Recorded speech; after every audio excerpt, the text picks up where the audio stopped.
오늘 본문은 이렇게 시작합니다. 예수께서 성령의 능력으로 갈릴리에 돌아가시니, 여기서 지금 성령의 능력으로 그냥 돌아가셨다고 하면 되는데 굳이 그 말을 표현하고 있습니다. 근데 사실 이 성령의 능력으로 라는 이 표현을 보면 사실 이제까지 우리가 쭉 살펴왔던 말씀들이 다 연결이 됩니다. 세례 요한은 예수님을 가리켜 이렇게 말씀하셨죠. 나는 물로 세례를 주나 그는, 메시아는 불과 성령으로 세례를 주실 것이다 라고 말하였습니다. 그 말대로 세례 요한이 세례를 베풀 때에 예수님의 머리 위로 성령님이 비둘기같이 임하게 됩니다. 누가복음 4장 1절을 보니까요, 이후에 예수님은 성령님에 이끌려 광야에 들어가셨다고 합니다. 왜냐하면 사단에게 시험을 받으시기 위해 그곳에 들어간 것입니다. 그리고 마귀의 그 시험을 예수님께서는 말씀으로 이기시죠. 그리고 나서 이제 예수님께서는 이제 제자들을 통해서 세례 요한이 세례 베푸는 가까운 곳에서 또 유대인들에게 세례를 베풀기 시작합니다. 그 일로 예수님은 온 유대 사회에 이제 알려지기 시작하죠. 그의 이름이 퍼지기 시작합니다. 결국 바리새파 사람들까지도 이 일에 관심을 갖자 예수님은 갈릴리로 이동했다라고 말하고 있습니다. 왜 갈릴리로 이동했는가? 중앙 무대에서 종교교육을 하거나 하나님의 사역을 하면 되는데 왜 시골로 내려갔을까 생각했을 때, 왜냐하면 주전 700년경에 선지자 이사야를 통해서 그 갈릴리는 흑암에 앉은 백성에게 큰 빛을 비추실 은혜가 약속된 땅으로 예언되었기 때문에 그렇습니다. 그렇기 때문에 이 모든 걸 종합하면 예수님은 성령의 능력으로 700년 전에 예언된 하나님의 말씀을 이루기 위해 갈릴리에 오신 메시아라는 것입니다. 이게 이 전체 내용이 말하고 있는 내용이죠. 그런데 예수님에 대한 소문이 이제 갈릴리에 갔는데 소문이 사방에 퍼졌다라고 말합니다. 아마도 유대 지역에서 세례 요한을 보다 더 주목받았던 예수님에 대한 그 소문이 갈릴리에 어느 정도 퍼졌을 것입니다. 더하여 이 갈릴리에서 예수님께서 하신 말씀과 사역을 통해서 그 예수님은 더 갈릴리에 알려지게 되었습니다. 마태복음 4장 23절에는 구체적으로 이때 예수님이 어떻게 왜 이렇게 소문이 났는지 그 이유를 이렇게 말하고 있어요. 예수께서 온 갈릴리를 다니시면서 저들의 회당에서 가르치시며 천국 복음을 전하시고 또한 백성들의 모든 질병과 고통과 연약한 것을 고치셨다. 그렇죠? 두 가지이죠. 예수 그리스도께서 천국 복음을 전하신 그 가르침에 사람들이 놀라면서 그 예수님에 대한 소식을 나눴고요. 두 번째는 예수님의 치유 사역을 통하여서 예수님에 대한 소문이 난 것이죠. 여러분 볼 때 이 둘 중에 뭐가 더 이 소문, 예수님에 대한 소문이 널리 퍼지게 된 주요 원인이 뭘 것 같습니까? 치유. 그렇죠. 오늘날 설교자는 많은데 치유 사역자는 많지는 않아요. 그렇죠. 그런 의미에서는 치유 사역이 더 주요했을 거라고 봐요. 근데 누가는 예수님의 가르침이 갈릴리 사람에게 크게 칭송받았다고 말하면서 치유 사역에 대한 언급은 하지 않습니다. 예수님에 대한 소문의 주요 원인을 예수님의 가르침에다가 더 강조해 두고 있는 것입니다. 생각해 보십시오.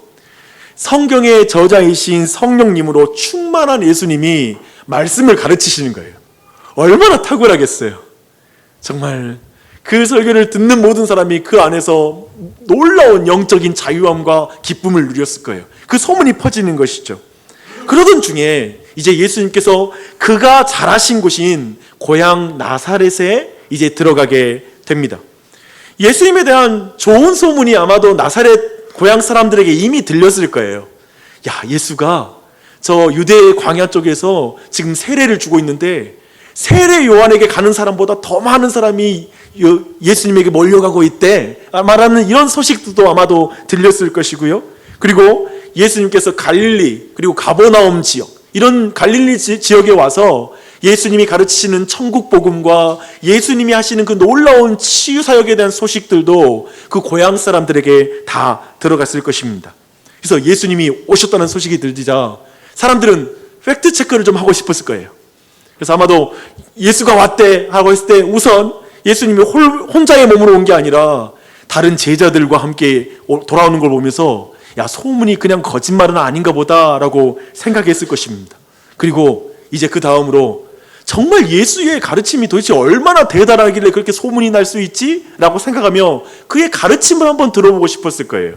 그런 마음으로 이제 마침 안식일이 되어서 예수님은 하시던 대로 이제 회당에 들어가서 이제 말씀을 가르치려고 합니다.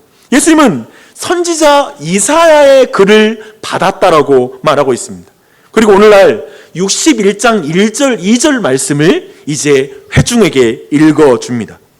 우리도 회당 안에 있는 건 아니지만 그 현장에 있는 회중으로서 예수님이 하시는 그 말씀을 한번 들어보십시다. 주의 성령이 내게 임하셨으니 이는 가난한 자에게 복음을 전하게 하시려고 내게 기름을 부으시고 나를 보내사 포로된 자에게 자유를, 눈먼 자에게 다시 보게 함을 전파하며 눌린 자를 자유롭게 하고 주의 은혜의 해를 전파하게 하려 함이라. 이 말씀을 들은 거예요. 유대인들에게 이 이사야 61장의 이 말씀은 누구에 대해서 하신 말씀인지 너무나 잘 알고 있는 본문입니다. 이 예언은 장차 이스라엘 백성이 범죄함으로 말미암아 하나님이 심판하신 날이 올 텐데 그 심판의 때에 사람들을 그 비참함 가운데 그 황폐해진 그 심판받아서 황폐해진 그 땅 가운데 이제 그 땅을 구원할 구원자를 보내줄 것인데 바로 그 구원자에 대한 설명이 61장의 내용입니다. 그래서 이스라엘 백성은 61장의 이 본문을 들으면 저게 메시아적 종에 대한 말씀이야. 장차 오실 그 참된 하나님의 종에 대한 말씀이야 라고 이해하는 것이죠. 잘 보십시오. 근데 이 예언이 어떻게 시작하냐면요, 주의 성령이 내게 임하셨으니로 시작해요. 우리는 그 예언이 예수 그리스도 안에서 어떻게 성취되었는지 우리는 잘 알고 있어요. 예수님이 하나님 나라의 복음의 사역을 시작하기 전에 바로 세례 요한으로부터 세례를 받을 때 주의 성령이 그의 머리 위에 임하시는 것을 우리는 이미 살펴보았습니다. 그리고 계속해서 성령의 능력으로 말씀 전하시고 성령의 능력으로 치유 사역을 했다는 걸 알고 있어요. 또 성령의 능력으로 지금 갈릴리까지 이동하셨어요. 즉 이 모든 건, 즉 여기서 말하는 건 예수님은 이제까지 예수님의 들었던 그 모든 소문은 이사야에게 700년 전에 계시되었던 하나님의 말씀을 이루시는 그것으로서 지금 예수님이 말씀하고 있는 것입니다. 하지만 예수님이 이 말씀을 읽으신 후에 책을 덮고 앉으셨을 때 회장에 앉은 사람들이 지금 이사야서 61장의 말씀과 앞에 서 있는 예수 그리스도와 연결해서 생각하는 사람은 아무도 없었을 거예요. 그렇죠? 누가 이 지금 61장에서 말하고 있는 장차 이스라엘의 회복을 이룰 그 메시아와 예수님, 요셉의 아들 예수와 어떻게 연결하고 있었겠어요? 하지만 이 말씀에 대한 예수님의 해설은 너무나 듣고 싶었을 거예요. 그래서 사람들의 마음에 이런 마음이 있었겠죠? 요셉의 아들 예수, 우리는 그 말씀이 이루어지기를 간절히 기다리고 있어. 그 메시아가 와서 우리를 온전하게 회복시킬 그 은혜의 해를 우리는 얼마나 기다리고 있는지 몰라. 예수, 과연 그 일이 현실이 될 수 있겠어? 혹시 내가 그 때를 알고 있다면 지금 이 시간에 그걸 풀어서 우리에게 설명해 줘봐. 언제 예수님이 저 메시아가 오실지 우리에게 말해줘. 요셉의 아들 예수, 도대체 얼마나 성경을 잘 해석했기에 그렇게 유명해진 거야? 어디 한번 오늘 이사야 본문으로 한번 사경에 한번 제대로 해줘. 그러면서 아마도 이런 마음으로 말씀을 들었을 것입니다. 어떤 이는 기대감으로, 어떤 이는 의심과 불안함으로, 그 기대감과 의심이 뒤섞인 감정으로 예수님의 입을 주목했을 거예요. 이제 그 예수님을 주목하는 그 사람들에게 아마도 갈릴리 회당 역사상 사람이 가장 모여있을 것 같기도 한데요, 그 사람들에게 이제 예수님께서 매우 분명하게 그리고 묵직하게 말씀하십니다. 이 글이 오늘 너희 귀에 응하였느니라. 곧 너희가 곧도록 고대하던 이 성경이 오늘 너희에게 성취되었느니라. 이렇게 말씀하신 거예요. 지금 예수님은 세례 요한에게 세례를 받은 일부터 성령으로 갈릴리에까지 와서 또 병 고치는 사역과 수호신하는 그 천국 복음을 전하는 사역을 했어요. 근데 바로 그 모든 것이 이 예언을 이루는 것이었다라고 말씀하는 거예요. 바로 자신이 이 예언을 이루는 자로 와서 이 예언의 성취자라고 말하고 있는 거예요. 분명히 지금 나사렛 사람들이 있잖아요. 지금 이사야서 말씀을 잘 설명해 주는 것을 기대하면서 예수님을 보고 있어요.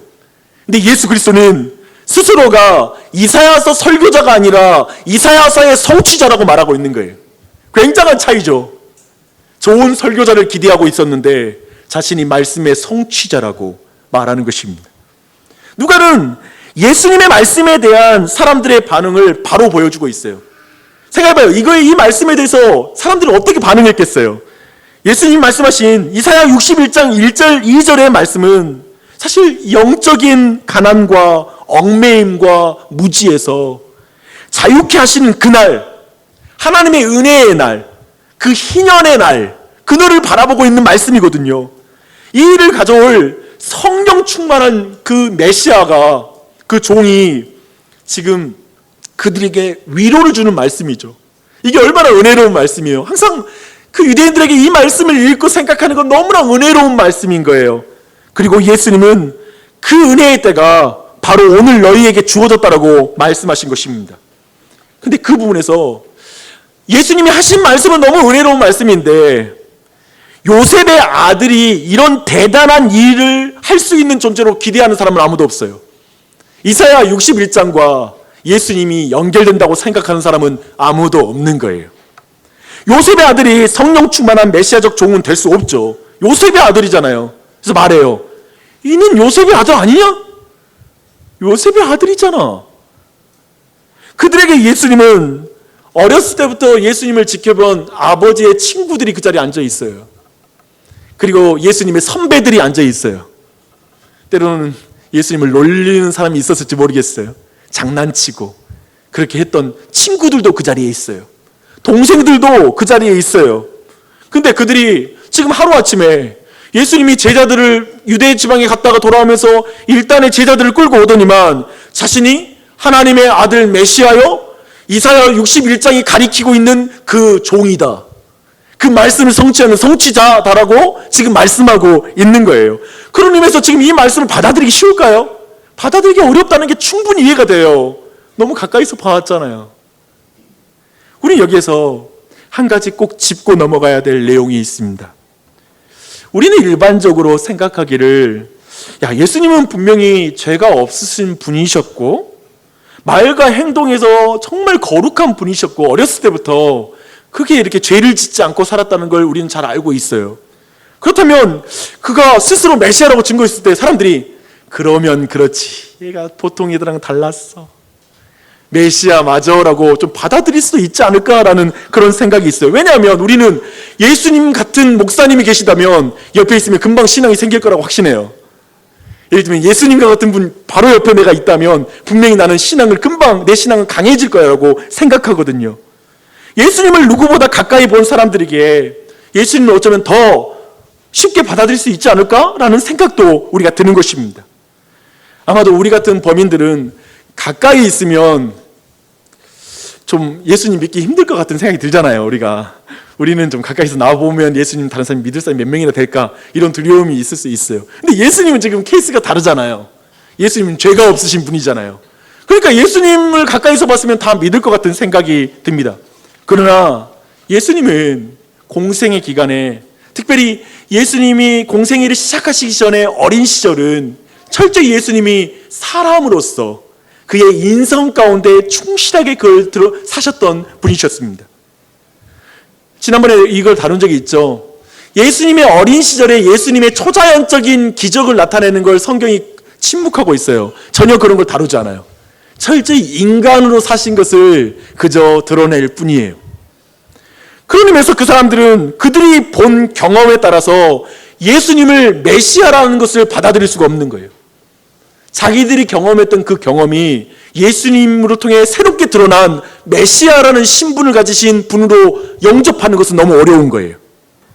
이것은 예수님을 육체적으로, 그저 외적으로, 피상적으로 오랜 시간 함께 보내는 것이 예수님을 참으로 아는 것에 큰 도움이 되지 않는다라는 중요한 사실을 우리에게 알려주고 있습니다.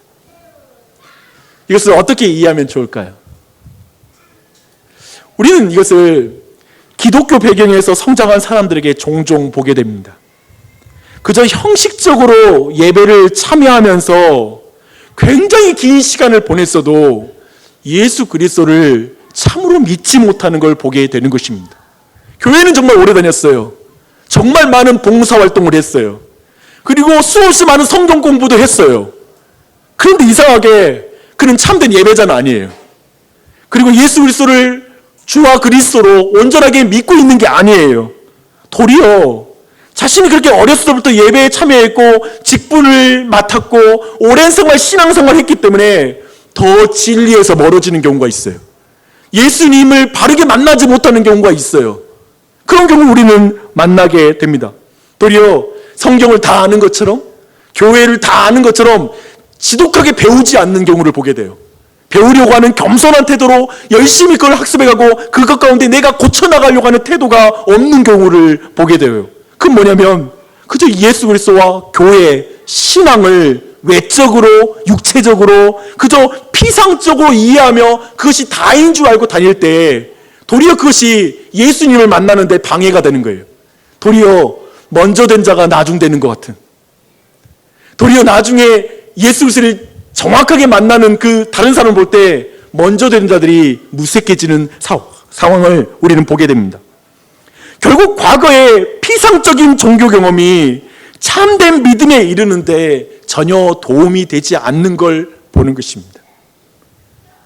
종교 중에 하나로 기독교를 대하거나 예수님을 그저 좋은 선생 정도로 생각하는 것에 머문다면 교회에 아무리 오래 다니더라도 우리는 참된 진리에 이르지 못하는 영적인 형편에 처할 것임을 여기에 이 말씀은 보여주고 있습니다.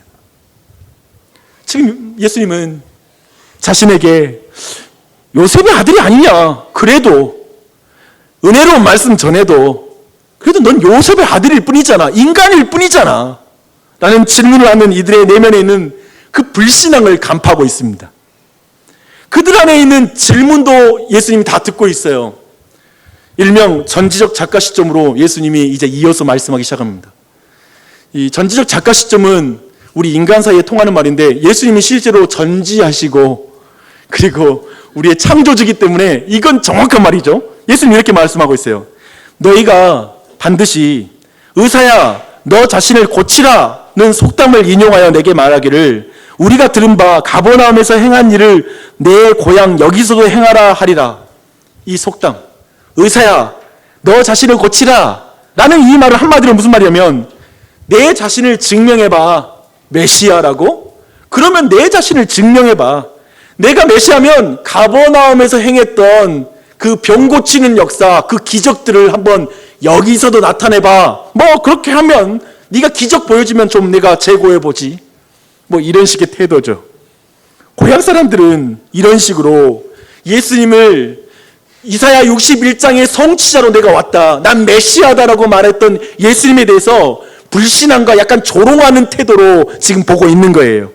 마가는 예수님이 그들의 불신앙을 보고 나서 나사렛에서는 기적을 행하지 않았다라고 말하고 있습니다. 쉽게 말해 불신앙을 가진 자들이 요구하는 대로 기적을 나타내줘도 불신앙을 가진 자들은 믿음을 가질 수 없다라는 것입니다. 우리는 이렇게 생각해요. 꼭 믿음이 없는 경우 이렇게 말해요. 아니 하나님이 살아계신 거 보여주면 내가 믿을게요. 기적을 나타내주면 내가 믿을 텐데 말이에요. 아니 아무것도 안 보이니까 안 믿죠 라고 이렇게 말을 합니다.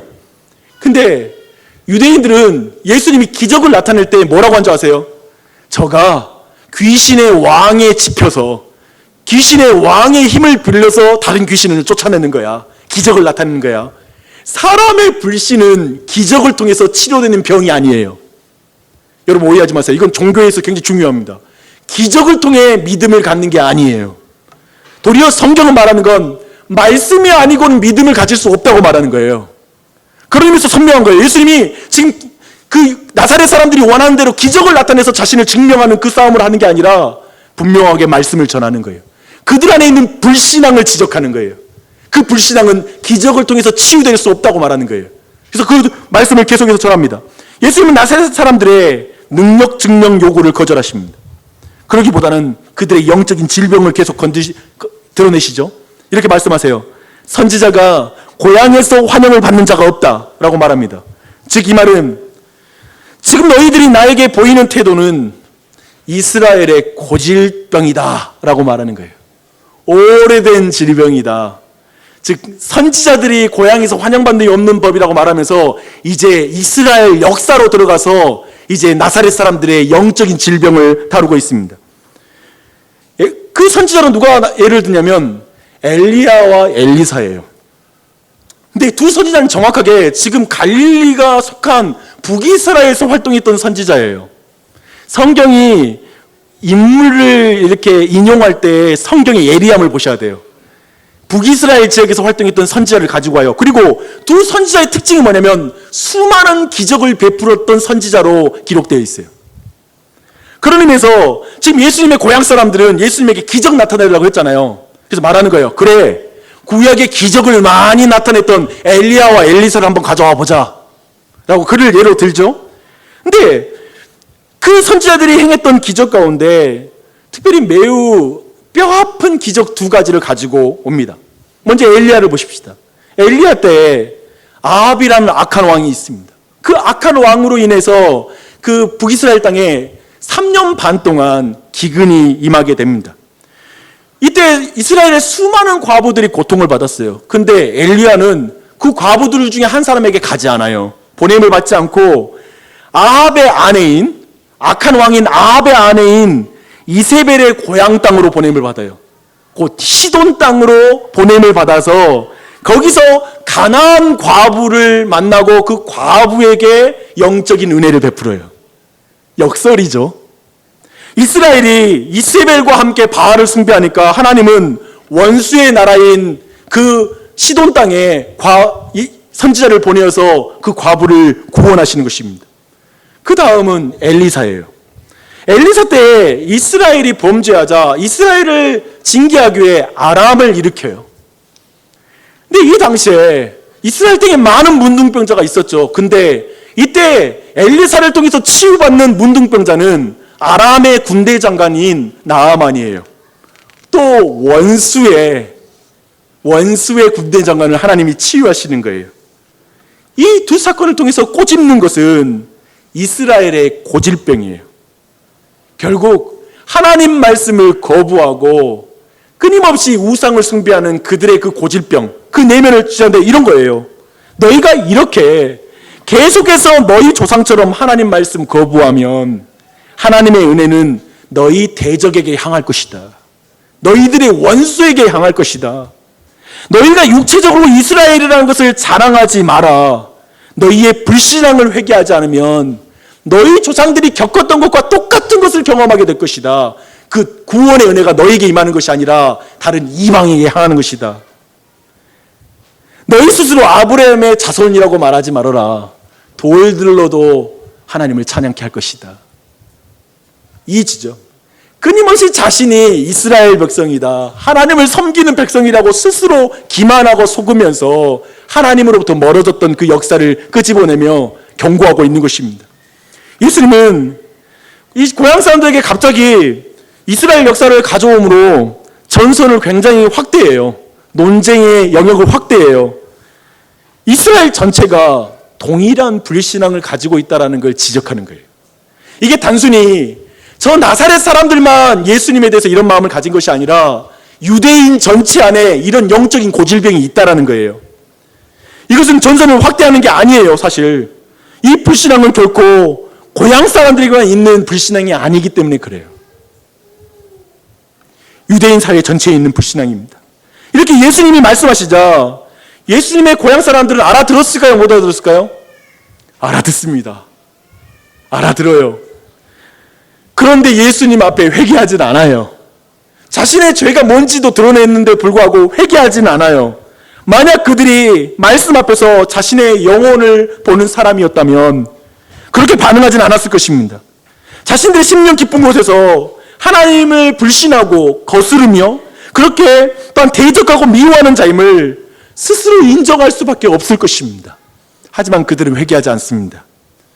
자신들이 육체대로라면 아브라함의 자손인데 지금 예수님은 그것이 하나님의 은혜를 받는 조건이 아니라고 말하고 있잖아요.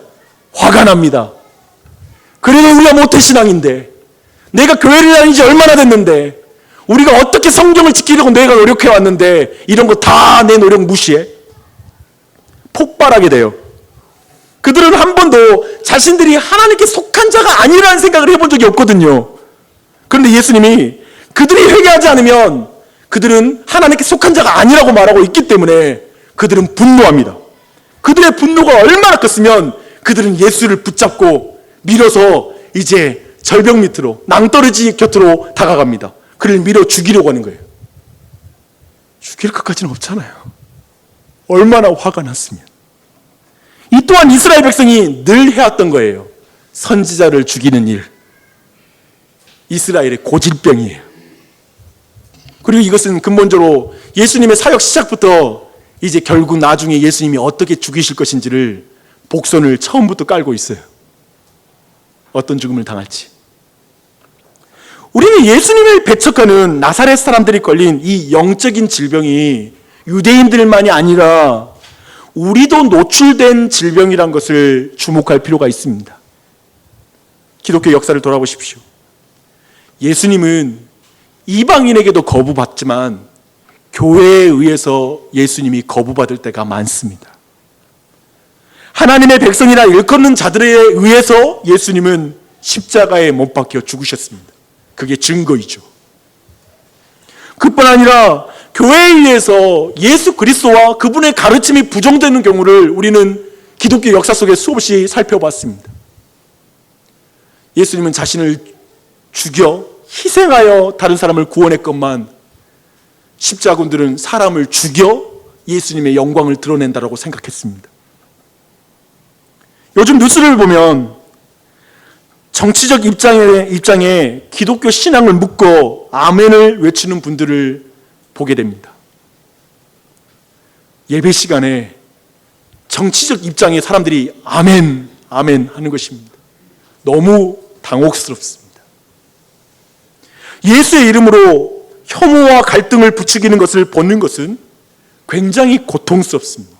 왜냐하면 예수 그리스도와 혐오는 너무 어울리지 않다고 우리는 믿기 때문에 도저히 그것을 볼 때 고통스러운 것입니다. 예수님이 누구신지 완전히 오해했기 때문에, 그리고 누군가를 오해할 것이라고 생각되기 때문에 그런 것이 TV에 나오는 것이 너무나 불편합니다. 혹시 저것 보고 기독교 신앙에 대해서 멀어지는 사람이 있을까 봐 우리 마음이 불편합니다. 때로는 화가 나기도 하죠. 그런데 그런 설교와 그런 예배에서 예수님이 어디 계실까라고 질문을 해봅니다. 그때 진짜 우리 마음이 아픈 것이죠. 지금 저 예배의 자리는 예수 그리스도가 높아지시는 자리인데 저곳에 예수님은 어떤 절벽가에, 어쩌면 그 사람들은 어쩌면 예수님을 그 절벽에서 밀어내는 것이 아닐까? 또 떨어뜨리는 것. 예수님과 예수님의 가르침은 과연 이 시대의 교회에 어디에만큼 있는 것일까? 라고 우리는 질문하게 됩니다. 근데 이 질문은 우리도 피할 수가 없습니다. 나와 우리 가정에 예수 그리스도는 어디에 계시는가?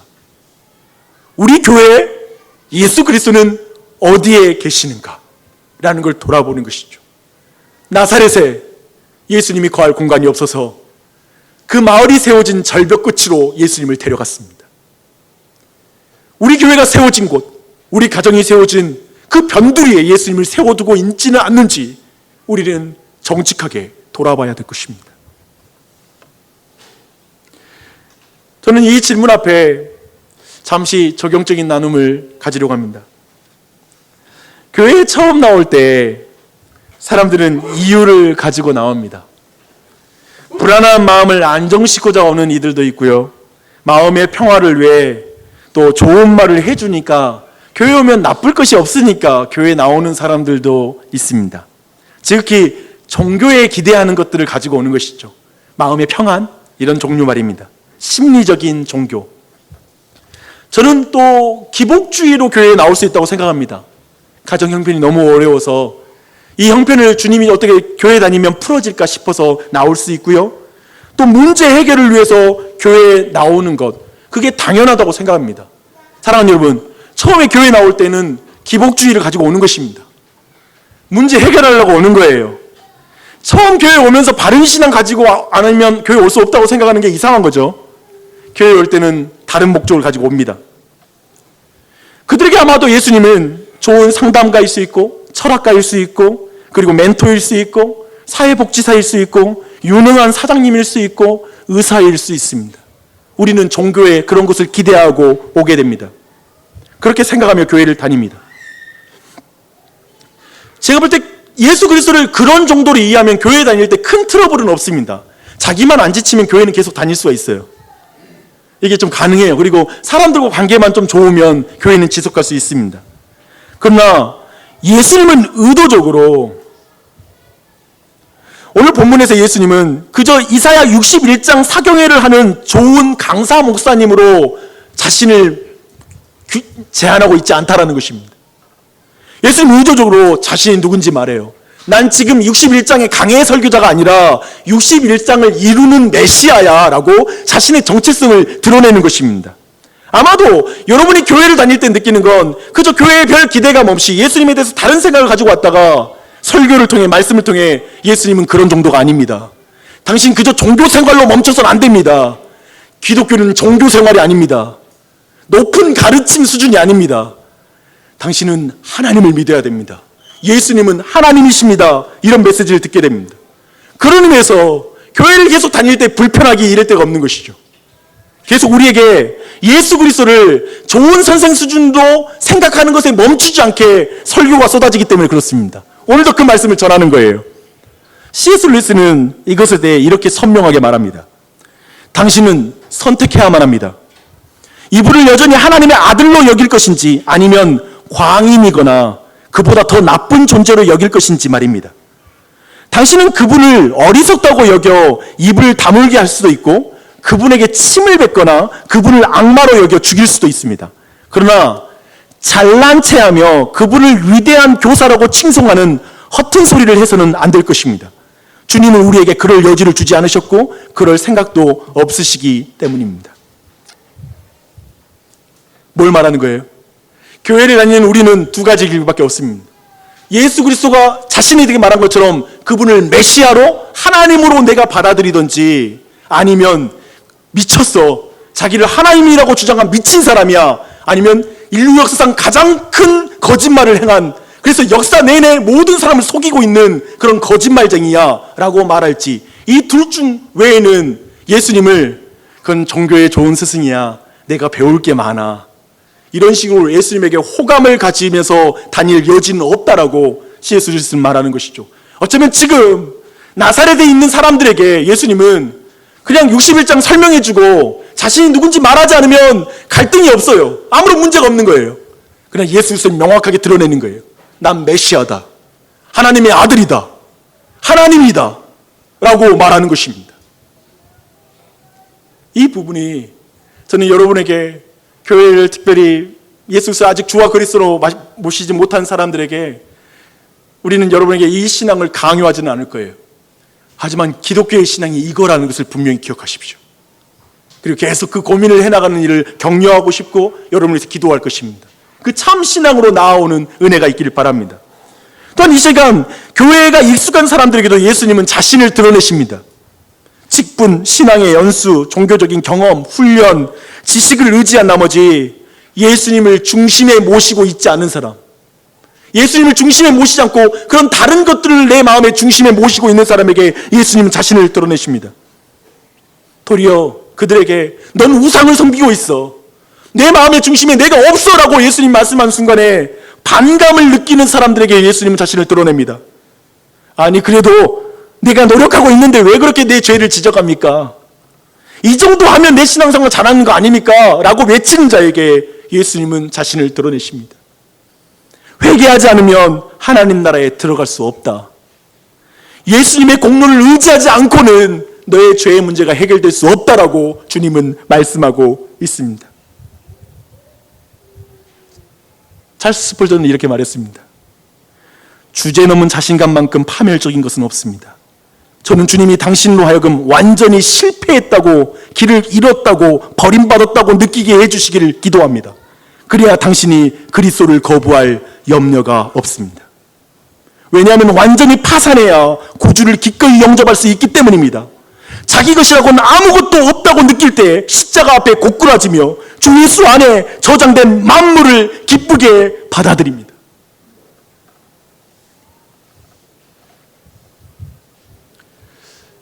예수 그리스도가 스스로를 하나님이라 주장하셨고, 그가 우리 죄를 위해 대속의 죽음을 당하신 분이시고, 오직 자신만을 의지해야 구원받을 수 있다고 말하는 것 앞에서, 그래도 예수님은 인간이잖아, 그래도 예수님은 인간일 뿐이잖아 라고 말씀하신다면, 주님은 말씀하십니다. 너를 죄에서 자유롭게 하기 위해 나는 사람이 되었단다. 너를 내가 짊어진 죄의 짐을 대신 짊어지기 위해 난 인간이 되었단다. 내가 죽어야 될 죽음을 대신 당하기 위해 죽을 수 있는 인간으로 이 땅에 내가 왔단다. 너에게 희년의 해, 내 가난한 너를 회복시킨 해, 눈먼 너를 밝게 보게 하기 위해, 묶인 너를 자유하게 하기 위해 난 인간이 되었단다.